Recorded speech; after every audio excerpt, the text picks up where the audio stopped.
بسم الله الرحمن الرحيم. أحبائي المشاهدين والمشاهدات، أهلا بحضراتكم جميعا. Halqa yetu ya leo tutazungumzia kuhusu saumu yaumu Ashura. Je, hii saumu ya yaumu Ashura ni sunnatun nabawiyya? Kwa sababu kuna baadhi ya watu watuambia kwamba ni sunnatun nabawiyya. Kwa hivyo tunataka kujua ni kweli ni sunnatun nabawiyya, na kisha hal saumu yaumu Ashura, je tukaffiru sanata allati qablahu? Je, inasamehe madhambi ya mwaka uliopita? Hivi ni vitu ambavyo kwamba tutakuwa wenye kuvizungumzia katika halqa yetu ya leo, na mwanzo tutaanza na hadithi ambayo kwamba iliyoko kwenye sahihi al-Bukhari,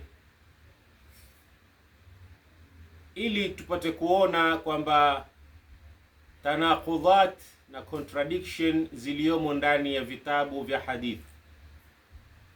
Na malasafu shadid, kwa wale wanaodai kwamba hadithi ni wahi thani,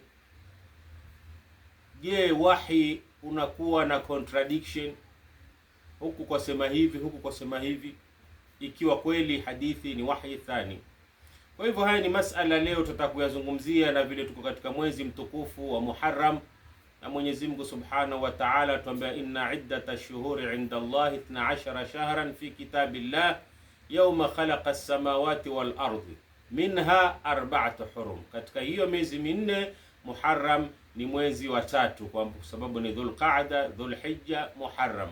Kwa hivyo Muharram ni mwezi wa tatu katika miezi ambayo kwamba ilo mitukufu, na miezi ambayo kwamba ni miezi ya haji. Haji ni miezi minne kama tunavyojua, kwa hivyo ni miezi mitukufu kama alivyotuambia Mwenyezi Mungu, al-hajju ashhuri ma'lumat, hakusema shahr. Kwa hivyo haji unaweza kuhiji mwezi wa Dhulqa'da, Dhulhijja, Muharram na Rajab. Hiyo ndio miezi ambayo kwamba Mwenyezi Mungu ameitukuza kwa sababu ni miezi ya haji. Kwa hivyo katika mwezi wa Muharram tuko na ada ya kusikia kwamba mashekhe wakisema kwamba kuna siyamu ya yaumu Ashura. Tunataka kujua hii saumu ya yaumu Ashura inatoka wapi, na je ni kweli inafuta madhambi yaliyopita? Tuangalie hadithi iliyoko kwenye sahihi al-Bukhari, kwenye kitabu ambacho kwamba wanadai kwamba asahha kitabu baada kitabullah, kwamba sahihi al-Bukhari ndio kitabu kilicho sahihi baada ya Qur'an. Nataka kuangalia masala kama haya na kisha kila mmoja ana haki ya kunakishi mambo kama haya na kuyajadili mambo kama haya. Kwenye sahihi al-Bukhari hadithi ambayo kwamba anasema nana Aisha, maneno kama haya aambiwa nana Aisha amesema. Asema nini nana Aisha? Nana Aisha anasema kana yaumu Ashura yauma tasumuhu Quraish fil jahiliya. Imamu al-Bukhari atuambia kwamba nana Aisha anasema kana yaumu Ashura, ilikuwa hiyo siku ya Ashura. Ashura ni siku ya 10 ya mwezi wa Muharram. Sasa nana Aisha atuambia ilikuwa siku hiyo ikifika, tasumuhu Quraish fil jahiliya, yani wakati wa ujahilia Makuraishi walikuwa wakifunga siku kama hiyo. Siku gani? Yaumu Ashura. Wa kana Rasulullahi yasumuhu, na alikuwa Mtume Muhammad alayhi salam na yeye akifunga. Wakati gani? Wakati wa ujahilia, yani kabla ya mtume kupewa utume, yani kabla mji wa Makka kuingiwa na Uislamu. Falamma qadima rasulul Madina, na Aisha endelea akihadithia asema, alipogura mtume kwenda mji wa Madina, swamahu wa amara bisiyamihi, alikuwa akifunga mtume na alikuwa akiamrisha maswahaba na wao wafunge. Falamma furidha Ramadhan, ilipofaradhishiwa saumu ya mwezi wa Ramadhani, kana hadha alfaridha, kana huwa alfaridha wa turika Ashura, faman shaa swamahu wa man shaa tarakahu. Riwaya inatuambia kwamba ilipofaradhishwa mwezi wa Ramadhani, kana huwa alfaridha, ikawa sasa mwezi wa Ramadhani ndio saumu ya faradhi, yani ni lazima. Waturika Ashura, na ikawachwa, ikawa mtume hafungi tena hii saumu ya yaumu Ashura, akawa anafunga mwezi wa Ramadhani. Faman shaa, na Aisha anasema faman shaa swamahu, yule anaitaka afunge na yule anaitaka aiwache. Hii ni hadithi iliyoko kwenye Sahihi al-Bukhari. Yatueleza nini? Yatueleza kwamba somu ya yaumu Ashura ni somu ya wakati wa ujahilia. Kina Abu Jahli na kina Abu Lahabi walikuwa wakifunga hii saumu wakati wa ujahilia, na mtume naye akawafunga kabla ya kupewa Uislamu, yani wakati wa ujahilia. Yani yeye alipoinukia alikuta mababu zake na baba zake na marafiki zake wakifunga hii ya yaumu Ashura. Kwa hivyo na yeye alipoinukia Mtume Muhammad alayhi salam kabla ya kupewa utume, na akawa anafunga hii saumu ya yaumu Ashura. Lakini tuambiwa alipogura Madina, Mwenyezi Mungu akafaradhisha saumu ya Ramadhani, Mtume Muhammad akawachana na hii saumu, akawa anafunga mwezi wa Ramadhani. Sasa kulingana na hadithi kama hini, je, sisi tunawajibika ama Mtume Muhammad anawajibika kufuata mambo ya kijahilia, ada za kijahilia? Kwa sababu hatujui Makureishi wanafunga kwa sababu gani siku kama hini. Pengine wanafunga kwa sababu ya masanamu yao, kwa sababu ni jambo la kijahilia kabla ya Uislamu kuja. Kwa hivyo hatujui sababu ya Makureishi walikuwa wakifunga kwa sababu gani. Lakini twamuona Mtume Muhammad baada ya kuja Madina, kama inavyotuambia hadithi kwamba Mtume Muhammad aliwachana nayo hii saumu. Kwa hivyo ikiwa Mtume Muhammad aliwachana nayo, kwa nini sisi sahihi twafunga? Hili ni swali mtu utajiuliza kulingana na hii hadithi. Ikiwa Mtume aliwachana nayo, kwa hivyo kwa nini sisi tufunge Ashura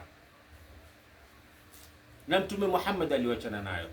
Kwa sababu maneno anayosema faman shaa swamahu wa man shaa tarakahu, haya ni maneno ya Aisha, sio Mtume aliyosema. Kwa hivyo kulingana na hii hadithi tumekuja kugundua kwamba somu ya yaumu Ashura ni ada ya kijahilia, na kisha somu ya yaumu Ashura Mtume Muhammad alikuwa akifunga kabla ya kufaradhishiwa mwezi wa Ramadhani.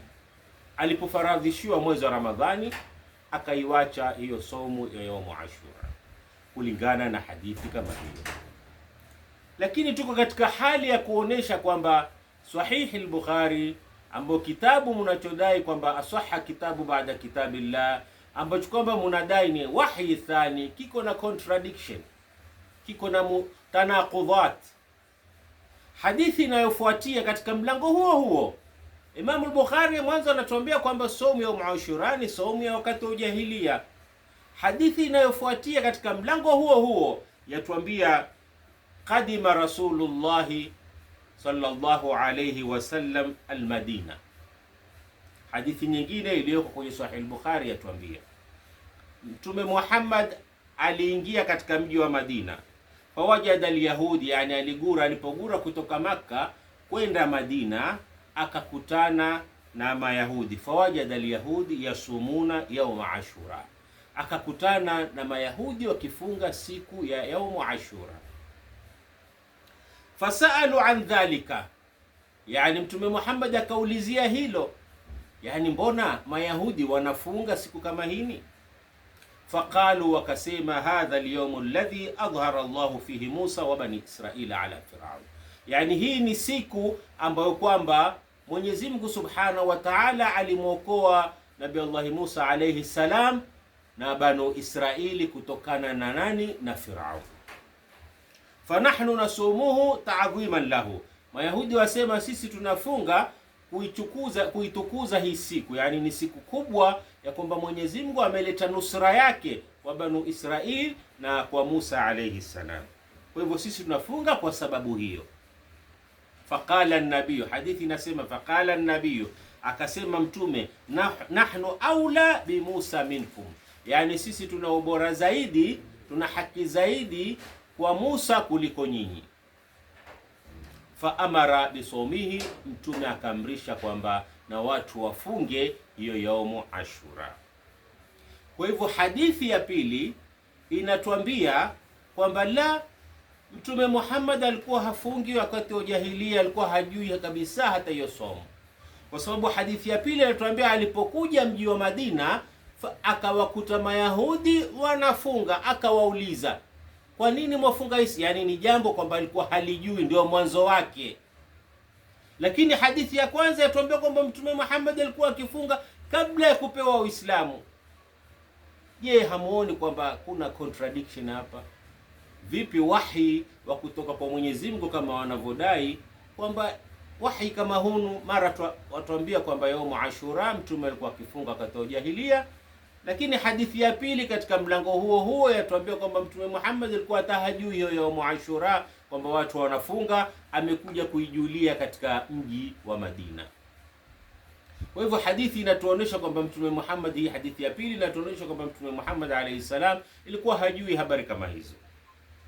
Jambo lingine ni hadithi ambayo kwamba Abdullah ibn Abbas atuambia anna an-nabiyya qala, kwamba Mtume Muhammad baada ya kuamrisha watu wafunge yaumu Ashura, wakati alipokuja Madina akawakuta Mayahudi, na Mayahudi akawaambia kwamba sisi tufunga kwa sababu ya Musa alayhi salam, kuokolewa Musa alayhi salam, kwa hivyo na ndio tunafunga kuitukuza siku kama hiyo.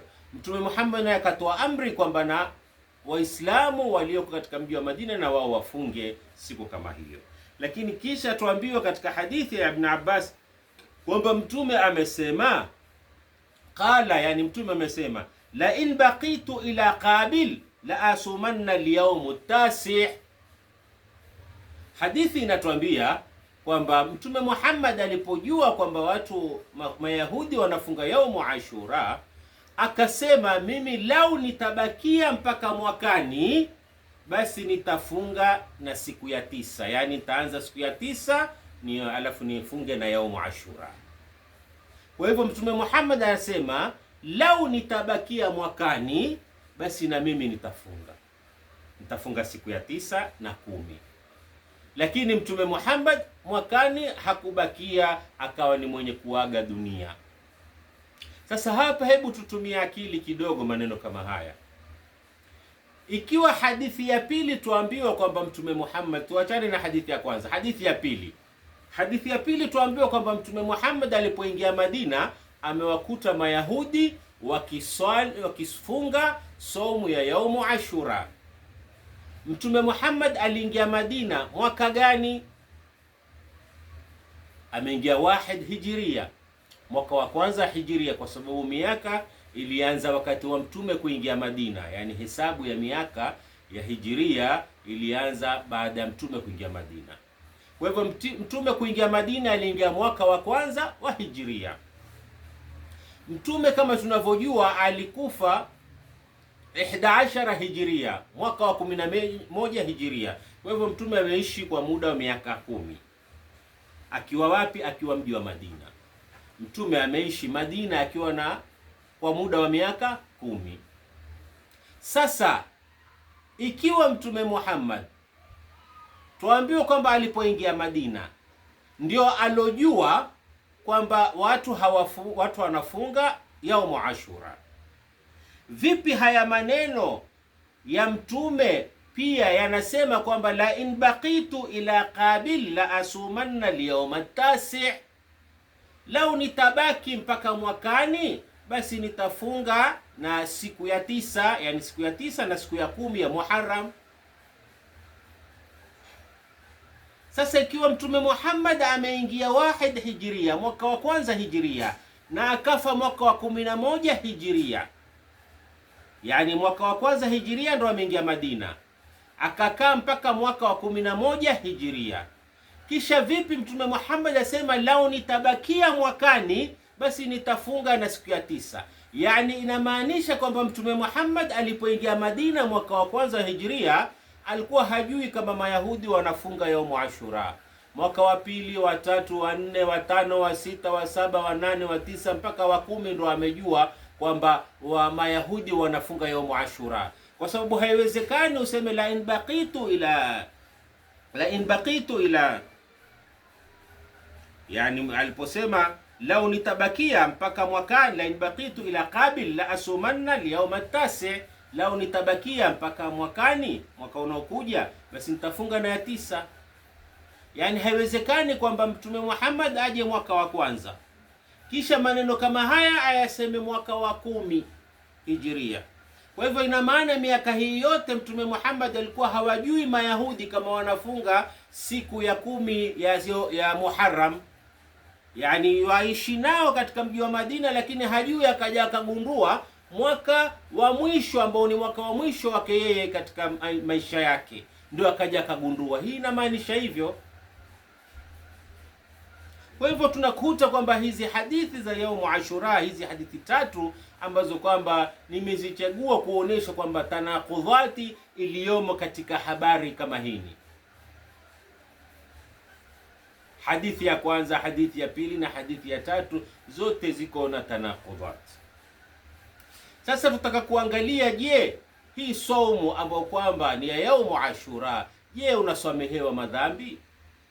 Katika hadithi iliyo kwenye sahihi Muslim yatuambia kwamba Mtume Muhammad alayhi salam anasema, na maneno kama haya ni maneno amesingiziwa mtume wetu Muhammad na ni maneno ya urongo. Mtume Muhammad hawezi kusema maneno kama hayo, kwa sababu Mtume Muhammad alikuwa akifahamu vizuri Qur'an na hawezi kukhalifiana Mtume Muhammad na Qur'an, la abada.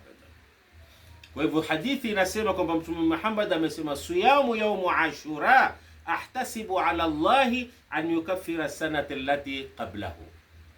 Yani kwamba Mtume Muhammad anasema saumu ya yaumu Ashura, ahtasibu ala Allahi, natarajia kwa Mwenyezi Mungu kuswamehe, yani kufuta madhambi, an yukaffira sanata allati qablahu, kufuta madhambi ya mwaka uliopita. Yani yule mwenye kufunga saumu ya yaumu Ashura anasamehewa madhambi yake yalopita, ya mwaka uliopita. Haya maneno yanakhalifiana tamaman na Qur'an. Mwenyezi Mungu Subhanahu wa Ta'ala hajaweka kitu akatuambia tuwe wenye kukifanya ndio tusamehewe madhambi. La. Mwenyezi Mungu hajaleta haji akatuambia kwamba haji kama hile ukitekeleza utafutwa madhambi. Mwenyezi Mungu hajasema hayo. Mwenyezi Mungu hajaleta swala akatufaradhishia swala na akatuambia kwamba mkiswali mtasamehewa madhambi yenu. La, Mwenyezi Mungu hajasema hivyo. Mwenyezi Mungu hajaleta saumu, iwe ni saumu yoyote ya Arafa, ya Ashura, saumu yoyote, hajaleta saumu na akatuambia mkifunga saumu kama hiyo mtawasamehe madhambi yenu ya mwaka, ya miaka 2, ya miaka 3. La, abadan. Mwenye kusema maneno kama hayo iftara ala Allahi wa rasulihi alkadhiba, amemzulia Mwenyezi Mungu na Mtume Muhammad urongo. Na Mwenyezi Mungu anatuambia, waman adhlamu mimman iftara ala Allahi kadhiban au kadhaba bilhaqqi lamma jaahu alaysa fi jahannama mathwan lilkafirin. Mwenyezi Mungu Subhanahu wa Ta'ala anasema, waman adhlam, nani yule dhalimu zaidi kuliko yule kwenye kumsingizia Mwenyezi Mungu Subhanahu wa Ta'ala urongo. Vipi useme Mwenyezi Mungu anasamehe madhambi ya yule mwenye kufunga siku ya yaumu Ashura na Mwenyezi Mungu hajatuambia katika Qur'an?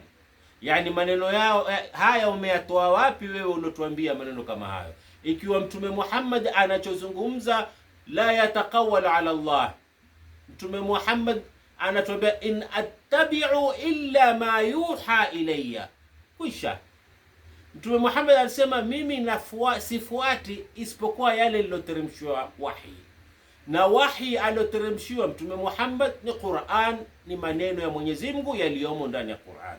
Yasokuwemo ndani ya Qur'ani sio wahi wa kutoka kwa Mwenyezi Mungu, bali wahi ni wa kutoka ita yule unayemtaka, lakini sio wa kutoka kwa Mwenyezi Mungu.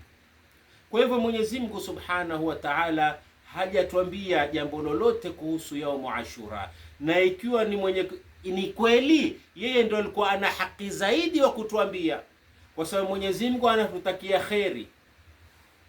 Yani kuna mtu mwingine anayetutakia kheri zaidi ya Mwenyezi Mungu? La, abadan.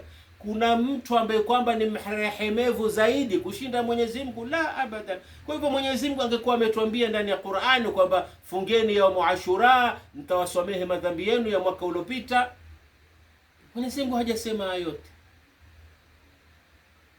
wa an taqulu ala Allahi ma la ta'lamun. Ni haramu kusema maneno kwamba Mwenyezi Mungu asema hivi, Mwenyezi Mungu atafanya hivi, Mwenyezi Mungu atawaandalia hivi, na huna dalili yoyote kutoka ndani ya Qur'an. Mwenyezi Mungu anatuambia nini ndani ya Qur'an? Anatuambia waman ya'mal su'an au yadhlim nafsahu thumma yastaghfirullah yajidillaha ghafuran rahiman. Hiyo ndio istighfar.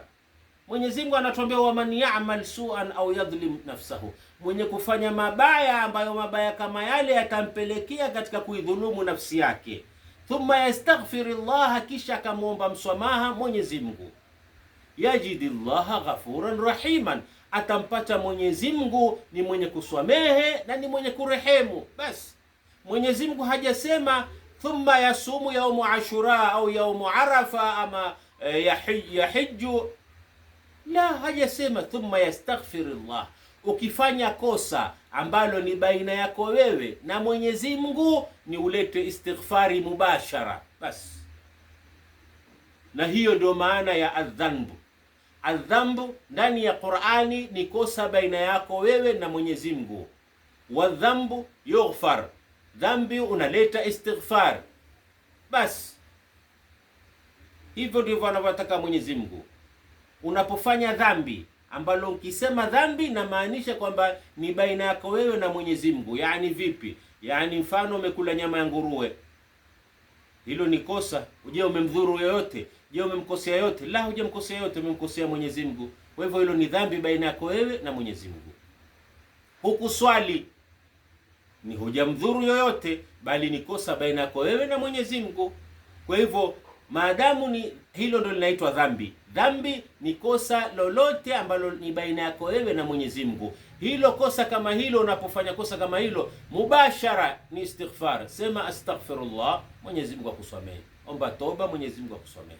Basi hivyo ndio ninavyotuambia Mwenyezi Mungu. Ama sayiat ni kosa linaweza kuwa baina yako wewe na mwanadamu mwenzako. Tuseme umempora mtu mali, hilo ni sayia. Kwa hivyo sayia ni lazima yukaffar, sayiatu yukaffar, lakini dhambu yughfar. Sayia ni kosa baina yako wewe na mtu, umedhulumu, umempokonya pesa zake, huwezi kusema utaleta istighfar. La, sayia huleta istighfar. Sayia mwanzo unalitengeneza lile kosa. Yani mfano umeiba pesa za watu, kwa hivyo kabla ya kuleta toba, rudisha ile pesa ya watu. Bwana, hii ni haki yako na nimefanya makosa, warudisha pesa yako, kisha ndio waomba istighfar. Hiyo ndio sayia. Kwa hivyo unapofanya hivyo, kama unapofanya hivyo, unaporudisha pesa na ukamwomba Mwenyezi Mungu, Mwenyezi Mungu Subhanahu wa Ta'ala atakusamehe. Kwa hivyo as-sayyi'a yukaffar, iko na kafara. Sayyi'a liko na kafara, lakini dhambo halina kafara. Hii ndio tofauti ndani ya Qur'ani baina dhambu wa sayyi'a. Na baadhi ya watu utasikia kwamba wanasema kwamba somu ya Ashura, na ni mashekhe wanakwambia somu ya Ashura yukaffaru dhunub, yukaffaru dhunub, bali kusema yukaffaru sayyi'at, yeye anasema yukaffaru dhunub ama yaghfiru dhunub, kwa sababu adhanbu yughfar wa sayyi'a yukaffar. Hiyo ndio tofauti. Mwenyezi Mungu Subhanahu wa Ta'ala atuambia walladhina idha fa'alu fahishatan au dhalamu anfusahum dhakaru Allaha fastaghfaru lidhunubihim. Mwenyezi Mungu anasema walladhina idha fa'alu fahishatan, na wale ambao kwamba wanaofanya machafu, au dhalamu anfusahum, yani machafu kama yale ni yale ya kumpelekea kama ni mwenye kuidhulumu nafsi yake, sio kumdhulumu mwingine, la, kwa sababu fahisha ni machafu, ni uzinifu. Kwa hivyo uzinifu kama ule wenye kupeleka mwenye kuidhulumu nafsi yake, hajadhulumu mtu, la, kuna kudhulumu mtu katika fahisha na kuna kuidhulumu nafsi yako. Vipi? Kumdhulumu mtu ni kumshika mwanamke, wataka kumrep bila yeye kutaka, kwa hivyo wewe umeidhulumu nafsi ya mwingine. Lakini mnapokuwa mmeridhiana kufanya tendo la zina, wewe na mwenzako, wewe na mwanamke, yani mmeridhiana, yeye ameridhika na yeye ameridhika, kwa hivyo wewe utakuwa umeidhulumu nafsi yako na yeye ameidhulumu nafsi yake. Kwa hivyo hapa Mwenyezi Mungu Subhanahu wa Ta'ala asema walladhina idha fa'alu fahishatan au dhalamu anfusahum, yani fahisha ile imempelekea katika kuidhulumu nafsi yake, dhakarullaha, akamkumbuka Mwenyezi Mungu, fastaghfaru lidhunubihim, yani baada kufanya kosa kama lile akawa ni mwenye kukumbuka kwamba nilofanya ni kosa. Nini utafanya? Fastaghfaru lidhunubihim, leta istighfar. Bas, Mwenyezi Mungu hajasema ufunge yaumu Arafa, ufunge yaumu Ashura, uhiji. La, Mwenyezi Mungu hajasema hilo. Unapofanya dhambi lete istighfar, fastaghfaru lidhunubihim. Kwa hivyo saumu yaumu Ashura, Mwenyezi Mungu Subhanahu wa Ta'ala hajalisema neno kama hilo kwamba ukifunga unaswamehewa madhambi ya mwaka uliopita. La, abadan, Mwenyezi Mungu hajasema.